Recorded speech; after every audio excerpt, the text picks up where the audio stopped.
this is going to be the most important video I ever made. There have been sparks of controversy around this particular statement made by the founder of Infosys, Mr. N.M. Narayana Murthy. Apparently in an interview, he mentioned that youngsters should be working 70 hours a week. What I believe, honestly, this is a classic case of misinformed rumor that is spreading around the country. Media outlets, news publications have been spinning the story around and around, left, right and center towards their own directions. Similarly, there are other influencers who have been doing this exact same thing, spinning the narrative in their own direction and trying to create some sort of controversy around this simple interview, which was meant to really encourage people. It hurts me to see this is happening in our country, where we are taking somebody's words so literally that we are losing the meaning behind everything that he mentioned. And I bet you this, none of the media outlets, none of the so-called influencers have watched this entire interview of Mr. Narayan Murthy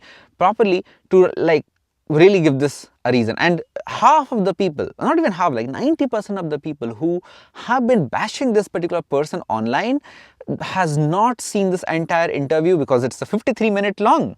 We are used to watching 30-second clips of shorts and people bashing other people online, and we are giving judgments without really understanding what was the intent behind the statement that were being said by Mr. Murthy. So in this particular video, I'll go ahead and watch the segment where this controversial statement was taken from, and I'll not just focus on those three words which like youngsters should work 70 hours a week. Rather, I'll focus the meaning of this sentence, and you tell me what is it that is wrong that is being said in this particular video. So let me go ahead and have a look. Now I'll start from the question that is being said by Mr. Mohandas Pai, where he asks, there are so many problems going on in the world, and what should the next 10, 15, 20 years look like, and what should we do to really progress as a nation?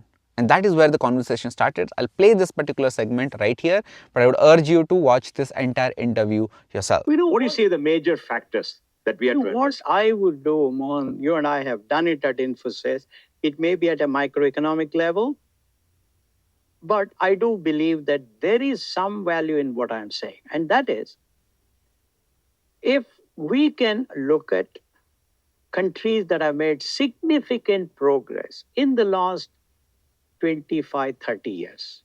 Why I'm saying 25, 30 years, the reason is then they would have gone through some ups and downs. They would have gone through some difficulties.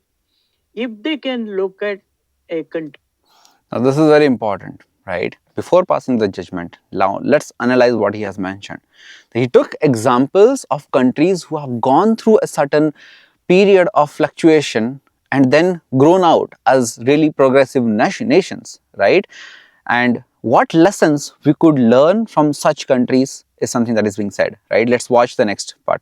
Country like China, if they can look at other countries that have made significant progress economically, and then say what are the policy decisions they took so that they could grow very well, then I believe that we would also grow. Second issue. Now, let's analyze the intent behind this particular statement. So what is wrong with this statement? It says simply that we should analyze what other countries have done to really grow through the shift of economic levels and start deploying the same policies in our own governance, in our own country, to see the similar kind of growth. Is there anything wrong with this statement? No. Let's go with the second issue that he has to say. That we have to learn, Mohan, is somehow our youth have the habit of taking not so desirable habits from the West and then not helping the country. India's work productivity is one of the lowest in the world. Unless we improve our work productivity, unless we reduce corruption in the government. Let me tell you why this is an important issue. India's work productivity is actually less as compared to our competitors. We compare ourselves with China, right? There is this report by Mint which says that they have actually drawn out a graph where they say the labor productivity is going down over time, but they actually have mentioned that even in the next decade, that is by 2021, it was an older report, it is estimated that India's output per worker will rise to just $6,414 compared to China's $16,698. This gap therefore needs to be bridged through policy changes, is what they have mentioned based on a research published by State Bank of India. Right? And this is an absolutely critical and valid reason that our work productivity is less. At some level, because we have been reading, I don't know the truth of it, unless we improve or unless we reduce the delays in our bureaucracy in taking decision, we will not be able to compete with those countries that have made tremendous progress. So therefore, my request is that our youngsters must say, this is my country. I want to work 70 hours a week. This is exactly.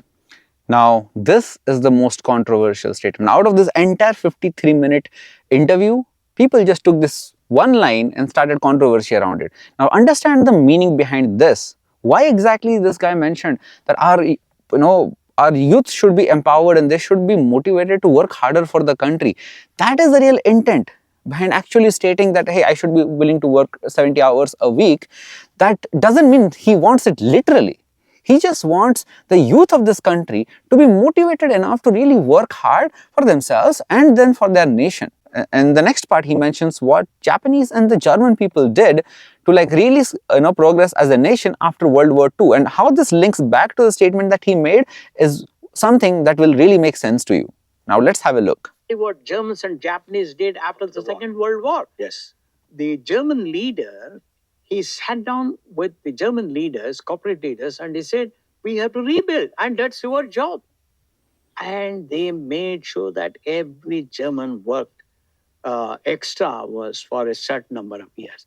So I hope our leaders too will be able to, when I say leaders, corporate leaders too will be able to address our youngsters and say, for the first time, India has received certain respect. This is the time for us to consolidate and accelerate the progress. And for doing that, we need to work very hard. We need to be disciplined and improve our work productivity. I think unless we do that, what can poor government do? Now you tell me, what is so wrong about that particular statement? All he has mentioned, by taking the examples of two countries that came out of World War II with a regressive economic condition and really rose up to very high ranks, Germany and Japan both. All they have done back then is that they worked really hard. Their leaders urged the youngsters to work really hard, improve their work productivity, which is why Germany and Japan has a much better respect in the market today, right? Now, all he has said that right now is, this is the time where we are at a certain place where we can grow. We are at the exact same space where Germans and Japanese were back in World War II, and we are at a better pace, I would suggest, because they actually lost respect in the entire world, in front of entire world's eyes, because some of the worst kind of leaders came out of the countries, right? And they still made it work by actually making sure that their country is working harder, improving their work productivity, and overall building the nation. Now, media has made this statement really controversial, but the reality behind this, the intent behind what he mentioned, is simply that you as a youth should be motivated to work harder for the betterment of the country. And there are a lot of religious leaders who do this. They take one statement out of Bhagavad Gita and they will turn it and twist it and make it seem like this is an extremist kind of literature, right? And this is exactly what these media outlets and these influencers have been doing, corrupting a good name of a good person who has built a billion-dollar giant like Infosys. Let me tell you why I'm so triggered right now. I'm triggered because our people, especially the youth, have been getting offended for very small reasons. There is nothing to be offended about in this particular video. It's actually a good message.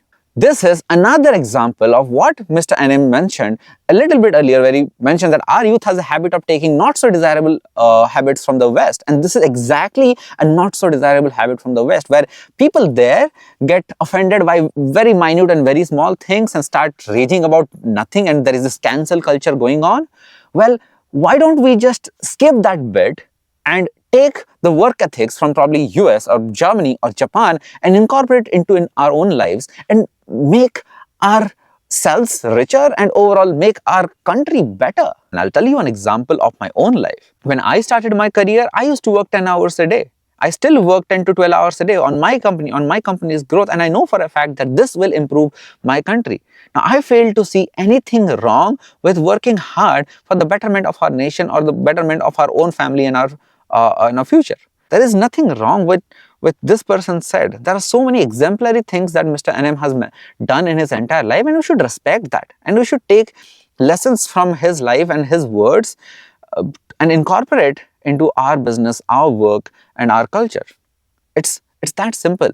And before canceling anyone off the internet, let's just go ahead and take 2 minutes to listen to what they have mentioned, because no one in their sane mind would abuse their own country, will abuse or say wrong things about their own citizens, and would give a wrong advice given, or nobody with the right mind and the kind of experience and age that he has would give a wrong advice to the youngsters. Now, my appeal to you guys is simple, that do not take anything at the face value. Rather, use your brain, take 2 minutes to understand not the words but the intent behind the message. And then pass on the judgment of whether you want to listen to this guy or not. Because I personally am a big promoter of really working hard to have a better life for my family and for my nation. If this is something that actually motivates you, then please feel free to comment below and share this video with your friends who need to see this. And that's my video for today. I'm sorry this is not a business related video, but I feel like if one of the most respected leaders in the country is being abused and being cancelled by youth who is not even listening to what he's saying, I needed to step up and talk more about what need to be said. Thank you very much for watching. Let me know what you feel in the comments and share it with people who might need to see this.